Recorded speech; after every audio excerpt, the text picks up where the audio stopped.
aquel tiempo habló Jesús diciendo: «Ay de vosotros, letrados y fariseos hipócritas, que pagáis el 10º de la menta, del anís y del comino, y descuidáis lo más grave de la ley, el derecho, la compasión y la sinceridad. Esto es lo que habría que practicar, aunque sin descuidar aquello. Guías ciegos, que filtráis el mosquito y os tragáis el camello. Ay de vosotros, letrados y fariseos hipócritas, que limpiáis por fuera la copa y el plato, mientras por dentro estáis rebosando de robo y desenfreno. Fariseo ciego, limpia primero la copa por dentro y así quedará limpia también por fuera». Palabra del Señor. Aunque todos los días el Evangelio tiene una gran enseñanza, hoy, sin embargo, no me resisto a hacer esta pequeña meditación diaria sobre la figura del santo, de la santa, que hoy conmemora la Iglesia, Santa Mónica, la madre de San Agustín. Creo que es alguien que todos los padres, o por lo menos una buena parte de los padres, deberían de tener muy presente, no solo para encomendarse a ella. Los santos están como intercesores ante Dios y también como ejemplo en la vida. Por tanto, Santa Mónica es una santa a la cual encomendarse para conseguir aquellos dones que uno necesita, y ahora diré sobre todo cuáles. Pero además es un ejemplo de vida, un ejemplo de comportamiento. La madre de San Agustín no lo tuvo fácil. Era una época de transición, todavía había muchos paganos, muchos no cristianos en el Imperio Romano. Y en esa época de transición ella se casó, o la casaron, seguramente más lo segundo que lo primero, con un hombre que todavía era pagano y que no le dio una buena vida. No digo que esto ocurriera porque fuera pagano, no lo sé, lo ignoro. Seguramente también había cristianos que no daban buena vida a sus mujeres. En todo caso, ella como esposa no lo tuvo fácil. Su hijo, Agustín, prometedor desde el principio, pero también rebelde, tenaz, él lo cuenta en sus confesiones, empezó no solo a destacar y a brillar por su inteligencia, sino también por un tipo de vida más parecida a la del padre que a la de la madre. En el sexo se inició pronto, era un carácter duro, en algunas cosas, en algunos aspectos difícil, incluso hasta violento. Repito, brillantez extrema y costumbres malas. Más a ejemplo seguramente del padre y del ambiente que a ejemplo de la madre. El padre no quiso que se bautizara y la opinión del padre tenía más peso que la de la madre. En aquella época no se bautizó.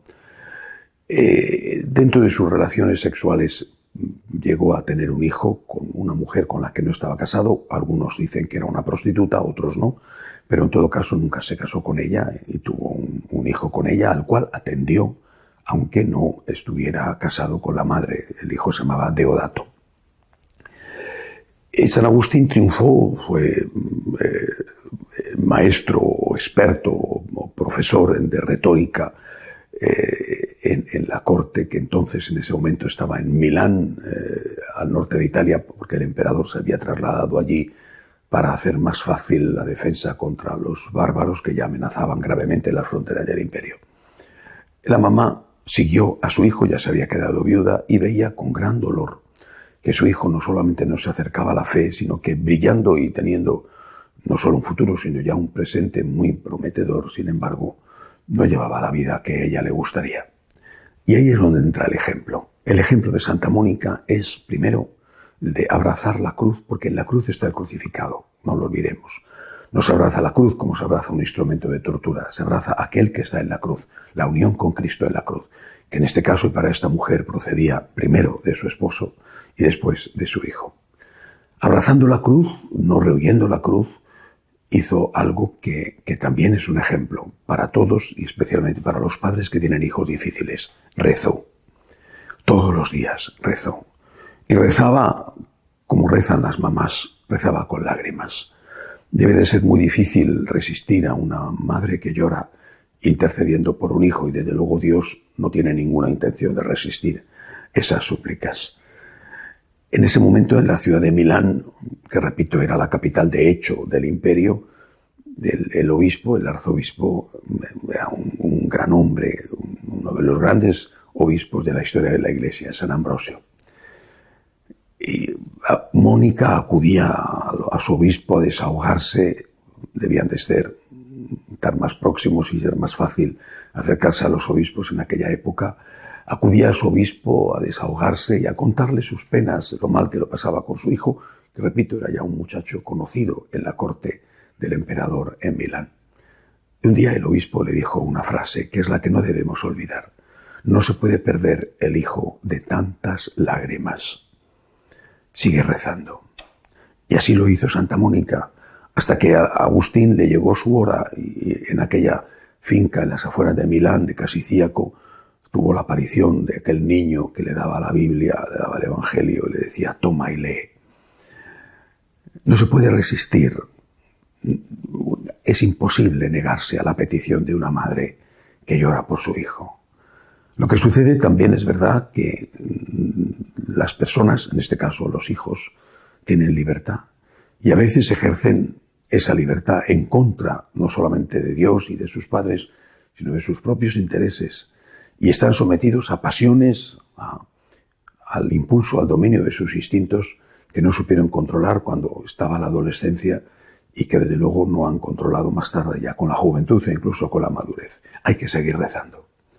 Hay que seguir rezando y confiando, porque quizá es posible que el papá, la mamá, no vea ese cambio final en el hijo, no vea lo que le gustaría ver, pues a su hijo en misa, casado por la iglesia o casada por la iglesia, con los hijos bautizados, comulgando a su lado. Pues es posible que eso no lo vea, aunque conozco muchos casos en que eso sí ha ocurrido. Pero hay que seguir rezando, porque hasta el final, hasta el último instante, el ejemplo de la mamá, el ejemplo del papá, sus oraciones pueden servir. Sirven sin duda. Hasta el último instante el Señor va a estar ofreciéndole a ese muchacho, a esa muchacha, una oportunidad. Acuérdate de tu madre, acuérdate de tu padre. Recuerda cómo ellos, en medio de los problemas, sacaron fuerzas para salir adelante. Tú tienes tus problemas, tus sufrimientos, buena parte de ellos te los has ganado a pulso. Acuérdate de tu padre, acuérdate de tu madre, cómo sacarás fuerzas. De ahí lo mismo que hicieron ellos. De la fe sacarás fuerzas, lo mismo que hicieron ellos, para seguir adelante y para no hundirte. Hay que rezar. No hay que dejar nunca a los hijos abandonados o a los nietos. Cuando los ejemplos no han servido, aunque hayan sido muy buenos, cuando las palabras, incluso aunque hayan sido oportunas y muy bien dichas, tampoco han sido útiles, siempre sirve la oración. Hay que rezar. No olvidemos nunca esta frase de San Ambrosio: no se puede perder el hijo de tantas lágrimas. Que así sea.